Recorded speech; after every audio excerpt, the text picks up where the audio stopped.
Please join me in Gasho. Gasho onegaishimasu. Buddha nature is great Shinjin. Why? Because through Shinjin, the Bodhisattva Mahasattva has acquired all the paramitas, from charity to wisdom. All sentient beings will, without fail, ultimately realize great Shinjin. Therefore it is taught, all sentient beings are possessed of Buddha nature. Great Shinjin is none other than Buddha nature. Buddha nature is Tathagata. From the Nirvana Sutra, quoted by Shin Nanchoni in the Kyogyo Shinsho, chapter on Shinjin. Nammam dabutsu, nammam dabutsu, nammam dabutsu, nammam dabutsu, nammam dabutsu, nammam dabutsu. Okay, great. It's wonderful to be able to continue this time with your adults. I am really impressed. You have an incredibly high rate of cameras on, which is wonderful to see. It's really great to see everyone. It makes me feel like we're really connected here, being in the Hondo. As I mentioned, this is my first time coming to a temple outside of San Mateo in San Francisco, and it's just so wonderful. I had that feeling getting ready to go this morning, and I finally feel like, okay, this is a chance to really have an encounter with another Sangha. So I think it's really wonderful to be here in your special space of your Hondo, to spend this time with you this morning as we reflect upon our journey to the other shore of awakening, as we consider our path at this time of Ohigan and reflect upon these teachings of the six paramitas.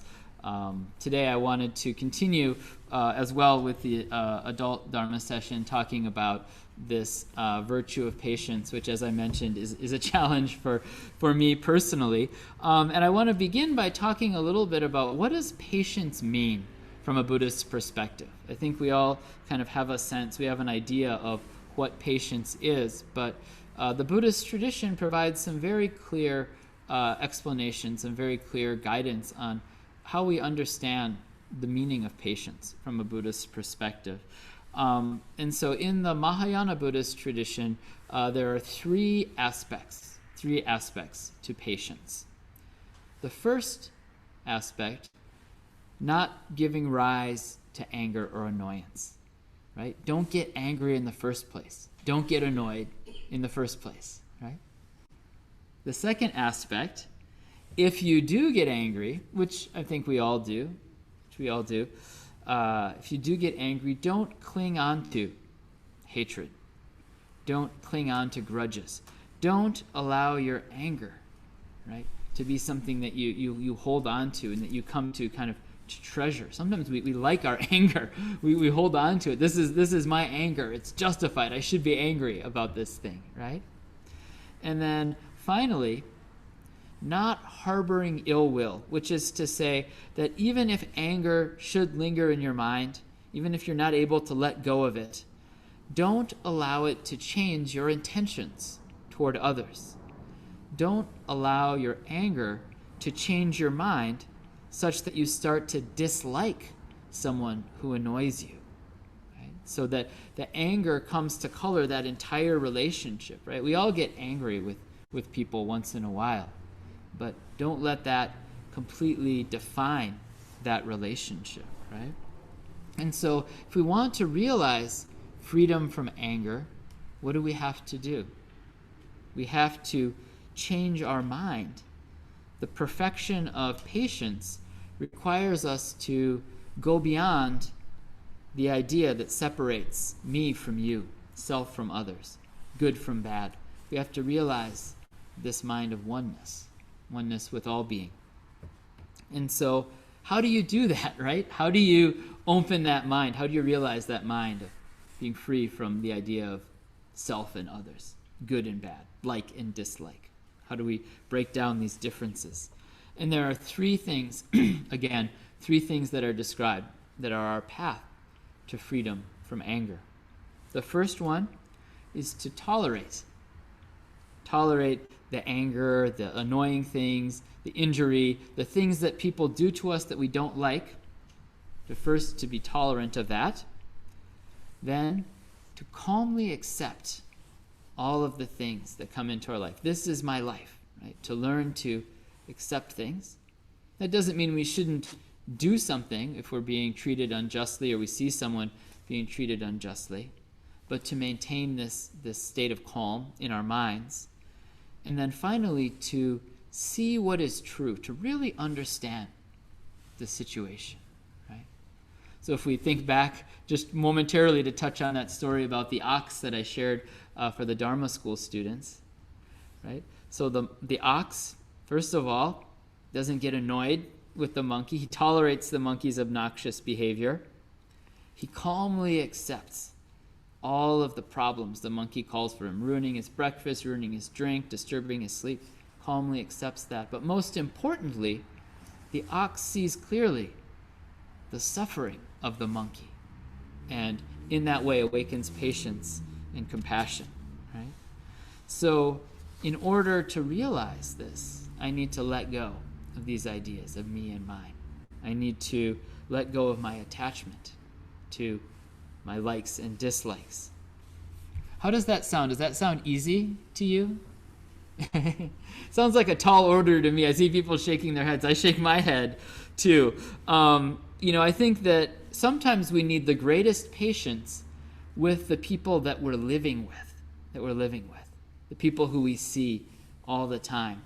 I think this past year and a half, we're starting to open up and get out more, but if I think about the start of the pandemic, we're just at home all the time. Think about, maybe a year ago or so, we've just been kind of stuck at home. Those of us who live with other people, it can be really, really challenging, right? Things that don't bother us so much if we're together with someone all the time can really become quite difficult to calmly accept, to tolerate. For me, my first experience really living close to someone other than my parents was when I went off to college, because I'm an only child. So growing up, my house was very calm and peaceful for the most part, because I didn't have any brothers and sisters to fight with. It was very different from the house that I live in now as an adult with 3 kids. But when I went off to college, suddenly, I had roommates, shared bathrooms. I always had my own bathroom growing up. We didn't have a huge house, but we had 2 bathrooms, one for my parents and one for me. And so when I went off to college, there was a guy who lived in my dorm. He kind of drove me nuts, I'm going to be honest with you, because when I would go into the bathroom, we had this shared area that we would use for the bathroom, the shared bathroom stalls, and I would I'd be in there brushing my teeth, and he would always watch me very closely. He would come right next to me, the sink next to mine, and he would stand facing me, just this far away, and he would just face me and he would watch, and then he would comment on my bedtime routine, right? This is something that up to this point in my life is just very private, right? You're in the bathroom, you got your way of washing your face, flossing your teeth, brushing your teeth, and Chip would give me pointers on this. He would say, "Oh, you missed a spot of soap, you better rinse that off better," right? I'd be brushing, he'd say, no, you got to make the little circles. Didn't your dentist tell you to make the little circles? Oh, I would get so mad. I'd be like, "Oh, would you just shut up and let me brush my teeth?" It's the end of the day, starting out college, I'm stressed out. I would get really annoyed with Chip, to the point that, right, I was annoyed with him, and then I started to hold a grudge against Chip. I would think, "Oh man, he better not make that comment again. Oh, he better not say, oh, he said it again." Ooh, I get so mad, right? And I'm Midwestern, so I'm very kind of, I don't express my anger. I just hold it in very passive aggressively. And then, it got to the point where not only did I have this annoyance and I was holding on to it, but it was changing my way of relating to him.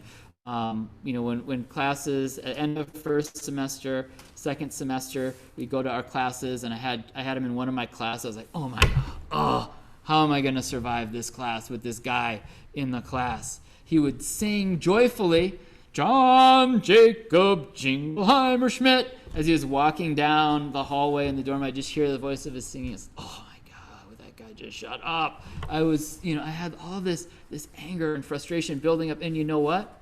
It was ruining my day, right? It wasn't just making this relationship with him bad, but it was actually, affecting my life.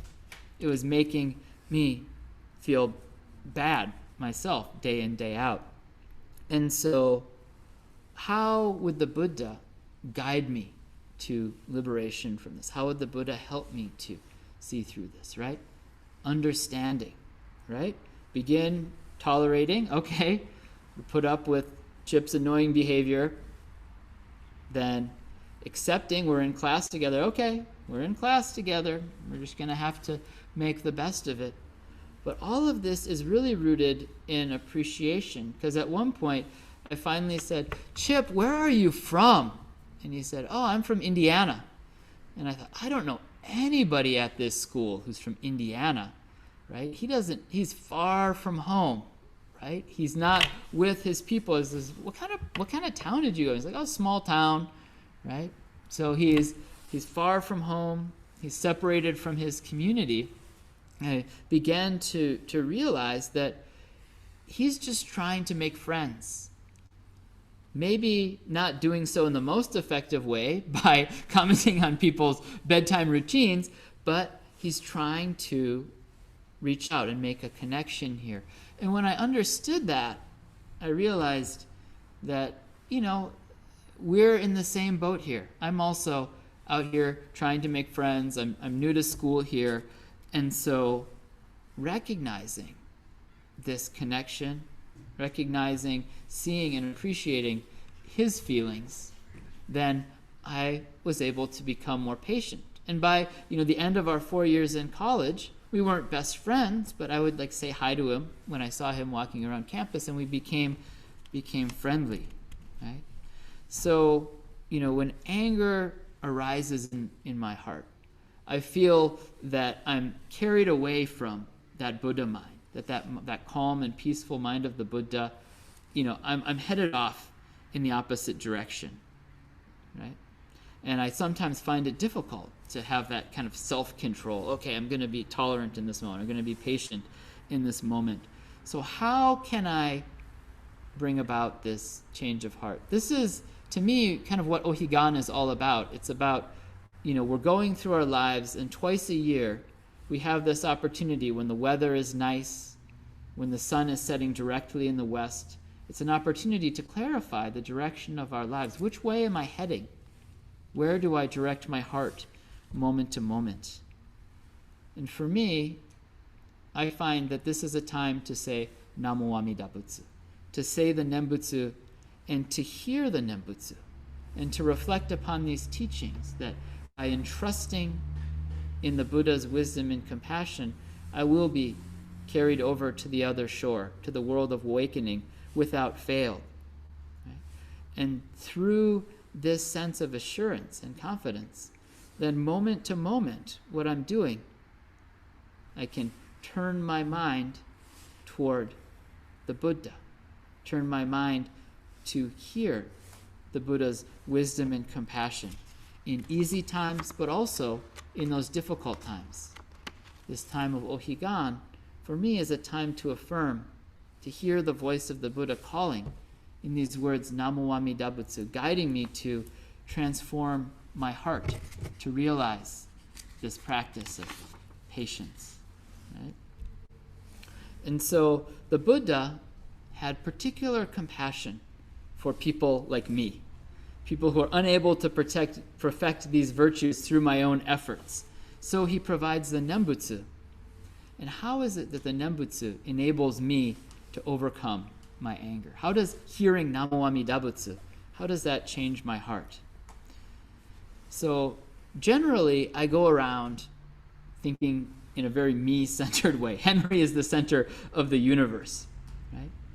And the Buddha teaches very clearly that this me-centered way of thinking, that this is what gives rise to the anger and the frustration that come up moment to moment, right? So from my usual way of thinking, my actions are correct. What I do is correct, right? I am correct.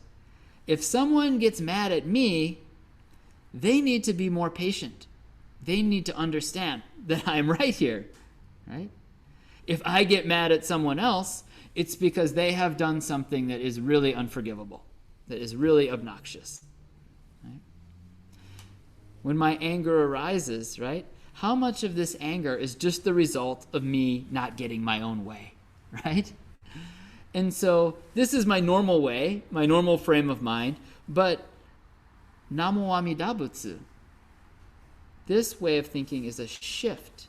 It's a changed way rather than clinging to me and mine, but it's a way of living that's grounded in gratitude, in appreciation for the Buddha's compassion. The Nembutsu arises from gratitude. I once heard a minister who was being asked by a college professor, a professor of Buddhist studies, said, how do you explain Namo Amida Butsu? How do you explain the Nembutsu? And I was expecting this minister to go into a whole exposition on the Buddha of light and the Buddha of life and Amida Buddha's compassion. And he said one thing: thank you. That's Namo Amida Butsu. Thank you. The heart of gratitude. Right? And so when we live this heart of thank you, our minds turn from me and mine to what has been done for me, right? Rather than what has been done to me, right? That's the me and my thinking. What did they do to me? Right? To the mind of gratitude. What has been done for me? What have I received? Receive the compassion of the Buddha. I receive the compassion, the patience, and the kindness of others. My wife, my kids, the Sangha members, all of these people. And I become aware of what I have done to others, right? Like that monkey, I suddenly realize how obnoxious I've been and what great friends I have who guide and support me. Right? I feel gratitude to the Buddha whose teachings enable me to see myself as I truly am and shine a light on the direction to the other shore, to another way of living, moment to moment. So the way of patience brings peace of mind to me, but also brings peace to my relationships. And so this teaching of Namo Amida Butsu has been transforming minds since the time of the Buddha. One of the great minds that was transformed by the Nembutsu and which I look to for inspiration is this gentleman right here, Shin Nanchoni. Shin Nanchoni to me is a role model for how to live this life of patience in the midst of all of the turmoil and challenges of our lives. Shin Nanchoni, when he was in his 30s, was uprooted from his life in Kyoto. He was the member of a Nembutsu community following a teacher by the name of Honen Shonin.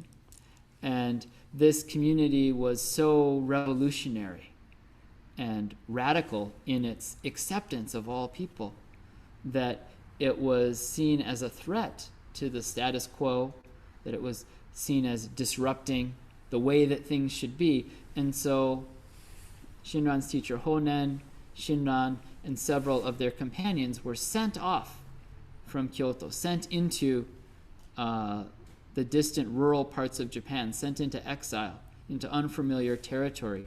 Shinran was sent into the area of Echigo, what is now Niigata Prefecture. Sent out into this rural area, Shinran, rather than seething and being angry all day long, he set about sharing the peace of mind that he had realized in the Nembutsu.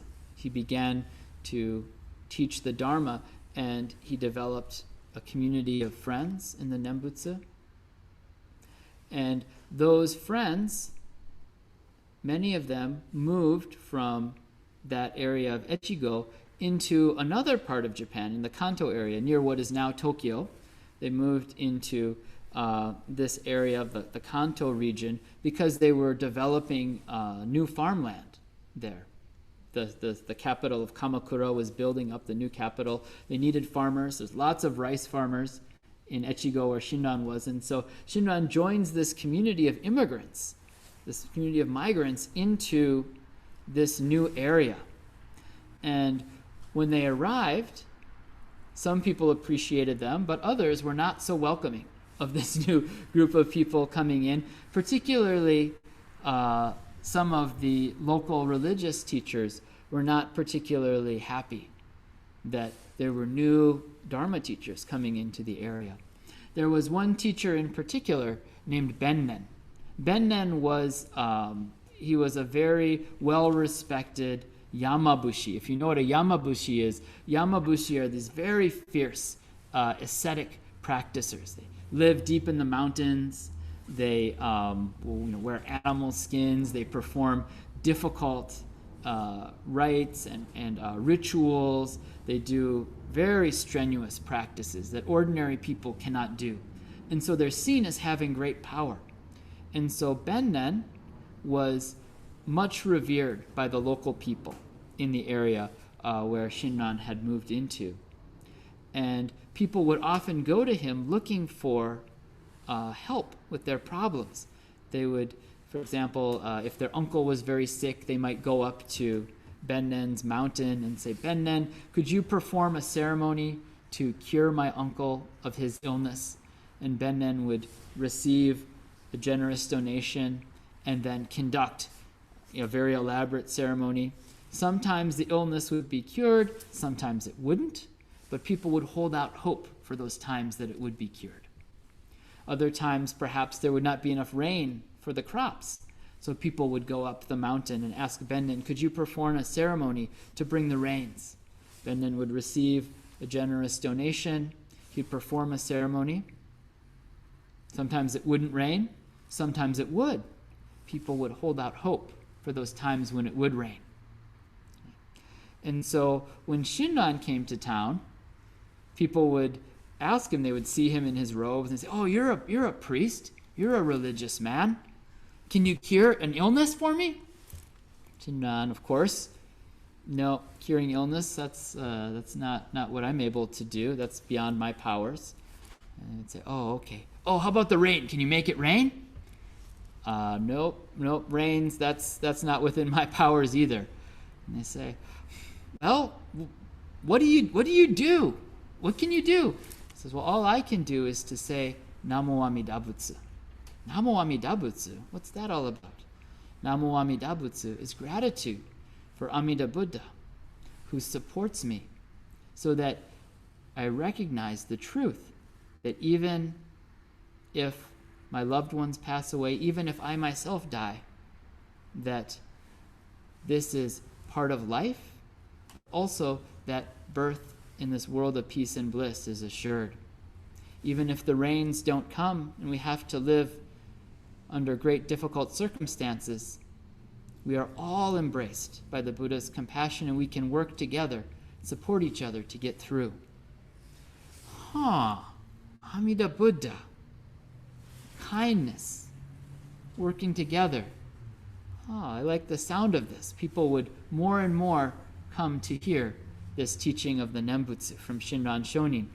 And less, they would head up the mountain to go and visit Bennen. Right? Shinran was helping people to find a clear direction to the other shore. Now Bennen started to wonder, where is everybody? He started asking around, asking his followers and his disciples, how come nobody comes up here anymore? What happened? Where is everybody? And say, there's this new guy in town. His name is Shinran. And people are gathering at his place to hear his teaching. What does he teach? Does he bring the rains? No. Does he cure illness? No. But they all say Namo Amida Butsu, Namanda Butsu, Namanda Butsu. They all seem to be at peace. And Bennen says, Namo Amida Butsu. I don't know if I like the sound of that. I'm going to have a talk with this Shinran. I think maybe he shouldn't be around here anymore. Bennen picked up his bow and his sharp arrows, and he went out and he was waiting at a place called Itajiki Yama, where he had heard Shinran was walking. drew his bow, and he was waiting. No Shinran. And so he went back and he said, you guys said he was going to be on the east side of Itajikiyama. I didn't see him. Where'd he go? Oh, yeah, I heard yesterday he went around the west side. So then Bennen grabs his bows and his arrows the next day, waiting on the west side of Itajikiyama. No Shinran. So he goes back home and he says, where was he? I was waiting all day. Yeah, remember that path you waited by on the yesterday on the east side? That's where he was. Oh! So Bennen, in his rage, he's filled with rage at this point. So his annoyance has become anger, has become a grudge, and now he has this very bad intention towards Shinran. And he goes to Shinran's house. Dun, dun, dun, dun, dun. Pounds at the door. I imagine Shinran, hearing the sound, the voice of Bennen. Oi! Shinran, dete koi! Shinran, come on out here. Shinran opening the door. Oh, konnichiwa. Like, hi, who are you, right? And Bennen says, I am Bennen. He's got the animals, wild hair, animal skins. He's holding weapons. So all of the people who were there with Shinran at the time, they all scattered. Like, whoa, Yamabushi's here, and he's mad. They all ran away, right? Shinran remains calm, right? Bennen starts shouting at him. I'm here, Shinran. I'm here to kill you. Right? All of this aggression and violence, Shinran tolerates it. He accepts that this man is very angry with him. But he also discerns in this moment. He says, oh, well, when it comes to the matters of life and death, I entrust everything to Amida Buddha. When my time comes to cross over to the other shore, I am prepared. But tell me about yourself. What brings you here? Right? And Bennen, in this moment, he sees Shinran's calm expression. And his mind is changed in that moment. And he sits down, and Shinran listens to him, and they have a conversation. And in the course of that conversation, Bennen tells him, I really was coming here to kill you. I was so mad at you. I was holding this anger that I thought you needed to die in order for me to be happy. And Shinran just listens to all of this calmly. Says, that must have been really, really difficult. You must have felt a lot of discomfort and unhappiness because of that anger you were holding. And Bennen, hearing and encountering this incredibly kind and compassionate person, throws away his bow, breaks his arrows, casts off his animal skin cloak, and says, please take me as your disciple. We know that if somebody asked to be a disciple, Shinran would say, I have not even a single disciple, for the teachings I receive come directly from the Buddha, but I welcome you to be my companion on this journey. And so Bennen becomes one of Shinran's closest companions in the Nembutsu. He changes his name to the Myohobo and becomes a close Dharma friend of Shinran's throughout his life. Now, thinking about Shinran's way of reacting to Bennen's aggression, Shinran lives with this heart of the Nembutsu. Rather than thinking about, what is this guy doing to me? Right? He thinks about, what is done for me? What have I done to others? Maybe he recognizes, well, I just showed up here. He's got his livelihood. Right? He has his reasons for being angry. And so Shinran, through his discernment, through his insight, he awakens compassion and kindness that comes from the Buddha. So Shinran meets Bennen not as an enemy. Shinran doesn't say, I'm the good guy, he's the bad guy. He says, we are both foolish beings in this world of delusion. And so let us journey together to share this common destination to the world of peace and bliss.